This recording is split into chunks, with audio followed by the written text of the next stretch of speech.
Pues fíjate, con los más pequeños es mucho más natural, es mucho más natural. Yo creo que hemos vivido todos bueno, pues la experiencia nos dice que cuando se llega a los 11, 12, 13 años, ese paso de primaria a secundaria, pues van pasando de la vivencia de una fe más infantil a una fe un poco más adulta, ¿no?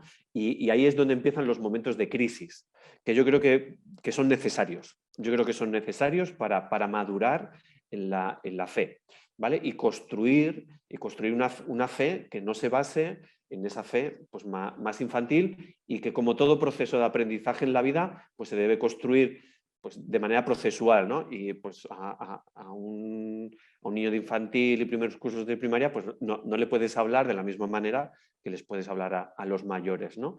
Entonces, eh, con los pequeños es muy natural y es muy sencillo el poder hablar sobre la figura de Jesús, sobre Dios, sobre ese Dios Padre, porque sus referentes pues normalmente son sus padres, sus tutores, Entonces, para ellos, el ver la fe reflejado en esas personas de referencia es como muy natural. Entonces, cuando un profesor, un educador les habla sobre la figura de Jesús, pues para ellos es muy natural, ¿no? Y el lenguaje para un niño pequeño es mucho más fácil.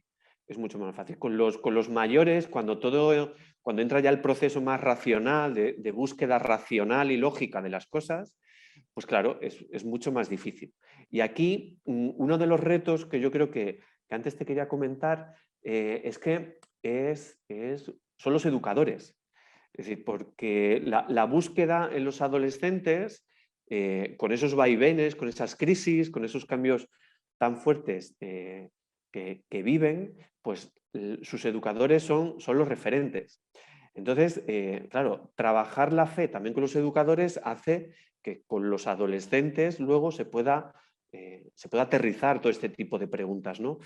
Y usar los nuevos lenguajes. Es decir, con los pequeños, todo lo que supone un lenguaje narrativo, el lenguaje de las narraciones, de los cuentos, de esas parábolas que Jesús contaba, bueno, pues con los pequeños es muy natural y es muy sencillo porque lo entienden muy bien.